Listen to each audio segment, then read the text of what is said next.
네, 여러분 안녕하세요. 7월 22일 월요일 새벽 기도회 시작하겠습니다. 기도하겠습니다.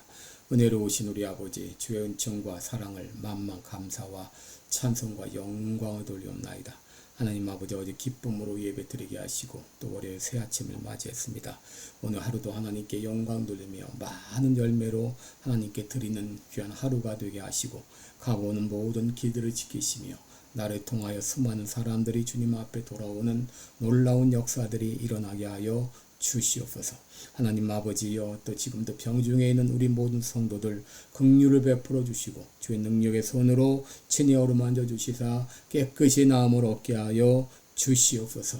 세계 여러 나라에서 복음을 증거하고 있는 우리 모든 선교사님들 한 분 한 분 은혜의 창중에 붙잡아 주옵소서. 오늘 하루도 주님 앞에 의탁하며 예수님의 이름으로 기도드리옵나이다. 아멘. 네, 찬송가 302장 부르겠습니다. 내주 하나님 넓고 큰 은혜는 302장, 예전 찬송가는 408장입니다.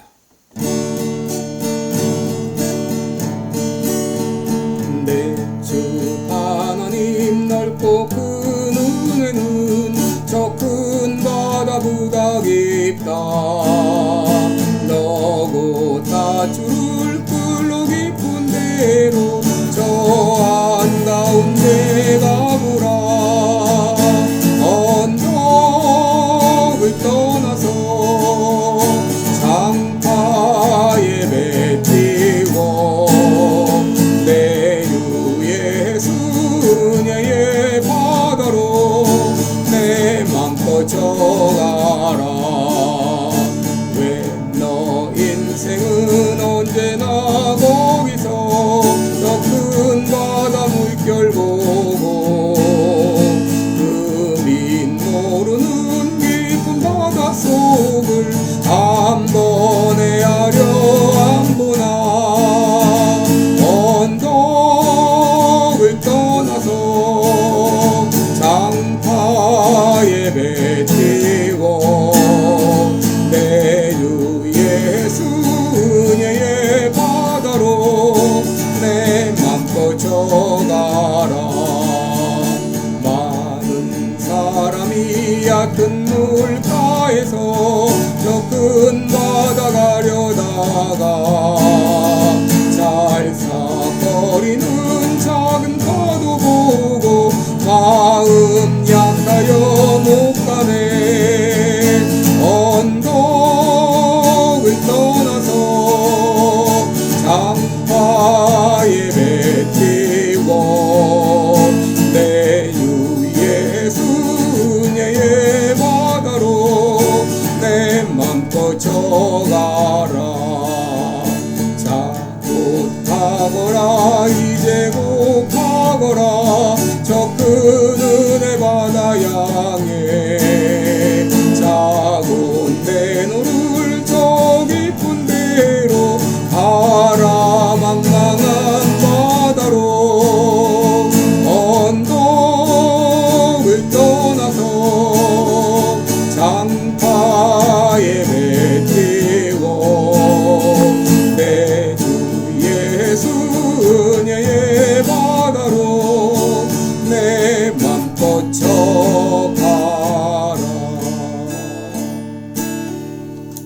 아멘. 네, 우리 오늘은 요한복음 15장입니다. 요한복음 15장 18절부터 읽어드립니다. 요한복음 15장 18절입니다. 세상이 너희를 미워하면 너희보다 먼저 나를 미워한 줄 알라.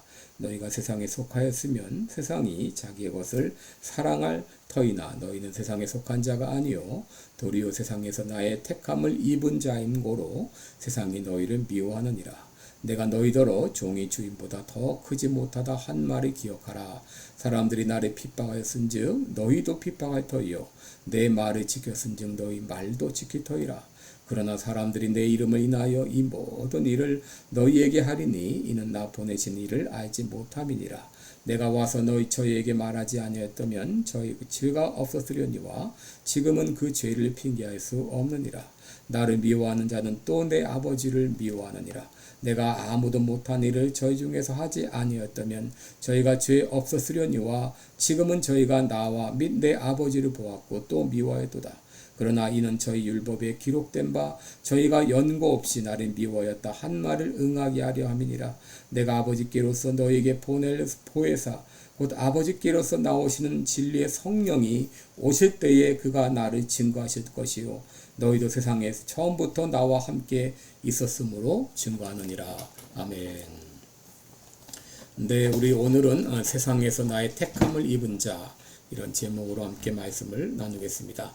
여러분 요한복음 15장에서 예수님께서 이 세 가지 관계에 대해서 말씀을 해줬죠. 첫째는 바로 그리스도와 나와의 관계, 둘째는 성도 상호 간의 관계, 그리고 마지막으로 이 그리스도인과 세상과의 관계, 이 세 가지 관계에 대해서 우리들에게 말씀해 주십니다.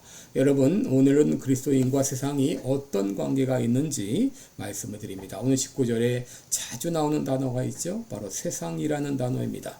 19절에 보시면 너희가 세상에 속하였으면 세상이 자기의 것을 사랑할 터이나 너희는 세상에 속한 자가 아니요 도리어 세상에서 나의 택함을 입은 자인 고로 세상이 너희를 미워하느니라 라고 말하고 있습니다. 여러분 19절 그 한 절에만 세상이라는 단어가 6번 나오고 있습니다.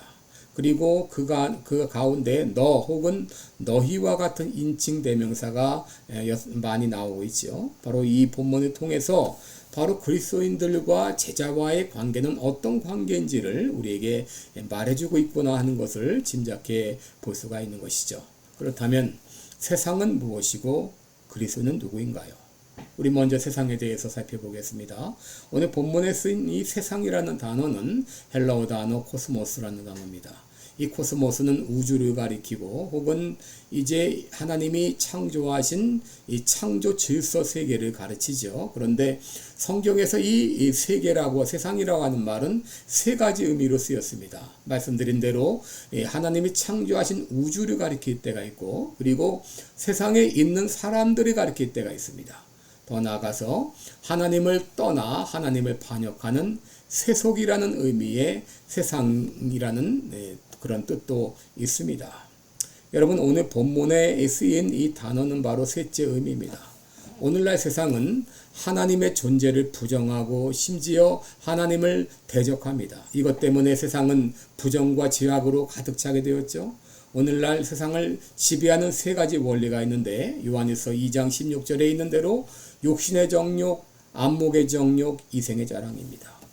육신의 정욕은 인간의 육체적 본성을 자극하는 욕심이죠. 안목의 정욕은 보는 것을 통해 욕구를 채우는 것이고 이생의 자랑은 자신의 능력과 업적과 또 자신의 이 외모와 자신의 가진 능력을 가지고 뽐내고 자랑하고 과시하는 태도를 말하죠. 여러분 오늘날 세상 사람들은 이렇게 육신의 정욕과 안목의 정욕과 이생의 자랑을 목표로 이를 추구하며 살아가고 있습니다. 그런데 우리가 알아야 될 것은 그 배후에 사단이 도사리고 있다고 하는 것입니다. 에베소 2장 2절에 보면 그때 너희가 그 가운데서 행하여 이 세상 풍속을 쫓고 공중의 권세 잡은 자를 따랐다라고 말합니다. 여러분 사람들은 자신도 모른 채 사단의 조종을 받으며 살고 있습니다. 여러분 이것이 세상에 살고 있는 사람들의 실체입니다. 그러면 둘째로 그리스도인은 누구인가? 여러분 그리스도인들은 타락한 세상 가운데서 예수 그리스도의 택함을 입은 자라고 하는 것입니다. 여러분 내가 예수 믿게 되고 내가 교회당에 나오게 된 거 내 힘으로 내가 선택해서 나온 것 같지만 그렇지 않습니다. 그 배후에 하나님의 역사가 있었습니다. 바로 하나님께서 우리를 택하신 것이죠. 베드로전서 2장 9절에 보면 너희는 택하신 족속이요 왕같은 제사장들이요 거룩한 나라요 그의 소유된 백성이라 라고 말씀했습니다. 그리스도인들은 누구인가? 이 타락한 세상 가운데서 주님의 소유로 구별되어진 사람입니다. 여러분 이렇게 우리들이 예수님의 택함을 받을 때 모든 것이 달라지죠. 완전히 새로운 존재로 변화됩니다. 예수 믿기 전에는 내가 인생의 주인이었죠. 그러나 예수 믿은 다음엔 주님께서 나의 인생의 주인이 되십니다.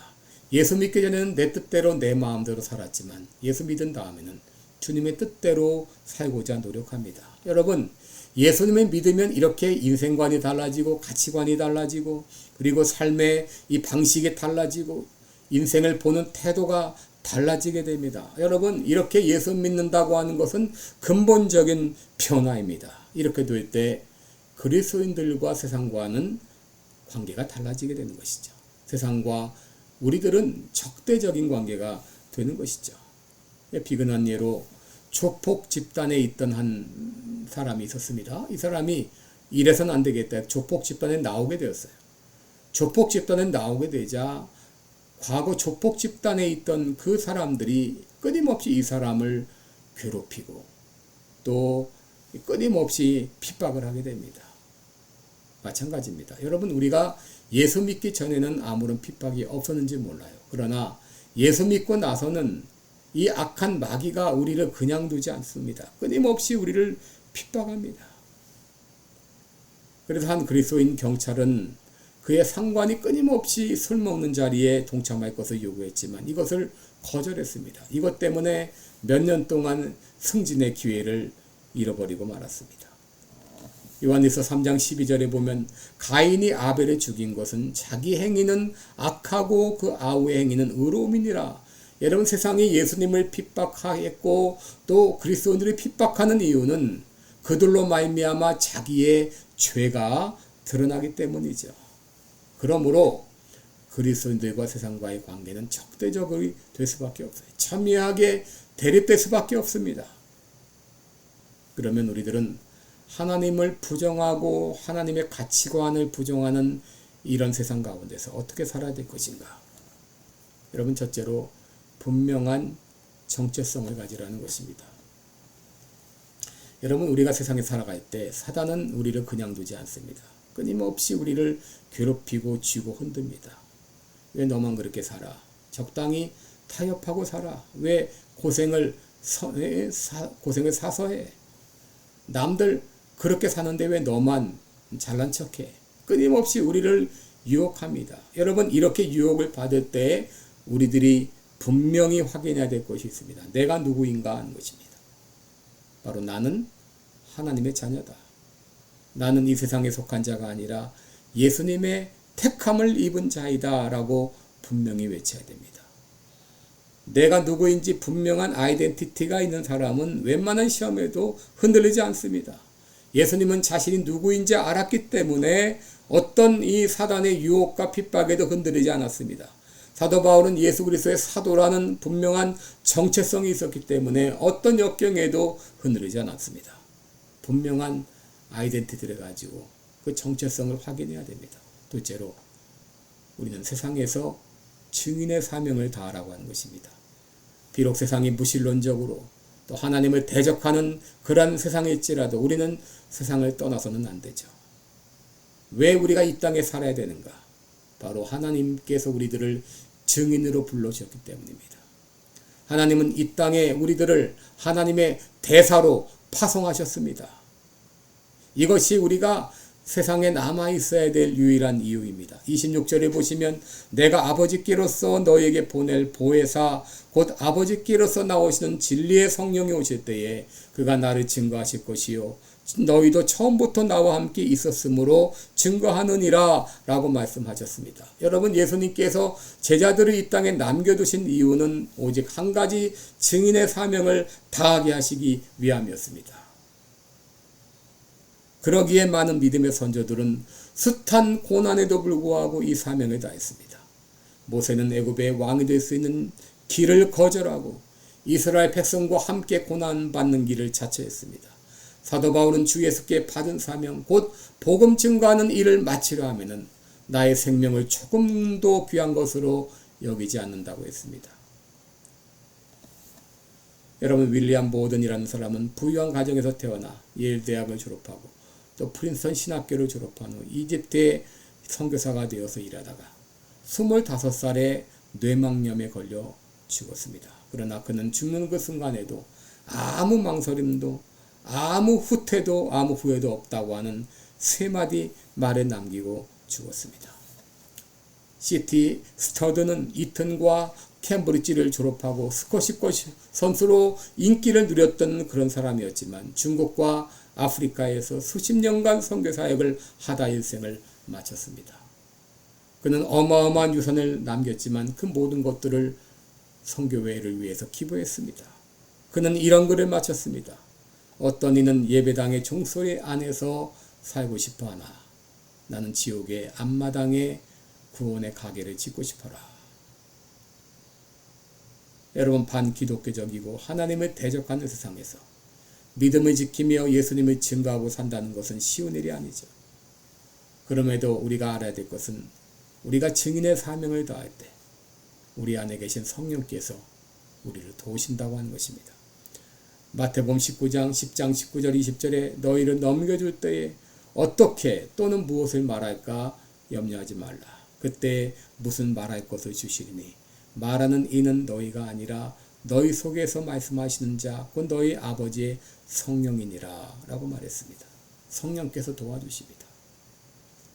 여러분, 증인의 삶을 사는 것, 이것이 우리가 이 땅을 살아가야 될, 남아있어야 될 유일한 이유입니다. 우리는 언젠가 이 땅을 떠나 하나님 앞에 서게 될 것입니다. 그때 주님께서는 우리에게 물으실 것입니다. 너는 증인의 삶을 잘 감당했는가? 증인의 사명을 다했는가? 그때 우리는 주님 앞에서 네, 주님의 귀한 사명 잘 감당했습니다. 이렇게 고백할 수 있는 여러분 되시기를 주님의 이름으로 축원합니다. 기도하겠습니다. 은혜로우신 우리 아버지, 세상은 점점 타락해가고 점점 어두워져 갑니다. 왜 우리가 이 땅에 남아 있어야 되는지 참 답답할 때가 많이 있습니다. 그럴지라도 우리는 분명히 이 땅에 남아 있어야 될 이유가 있습니다. 그것은 바로 증인의 사명을 감당하기 위해서입니다. 주님께서는 우리에게 복음의 대사로 증인의 사명을 주셨습니다. 이 귀한 사명 충성되이 감당하는 우리들 되어서 주님 앞에 설 때에 잘했다 칭찬받는 믿음의 종들 되게 하여 주옵소서. 예수님의 이름으로 기도드리옵나이다. 아멘. 네, 여러분 오늘도 복된 하루 되시기를 축원합니다. 고맙습니다.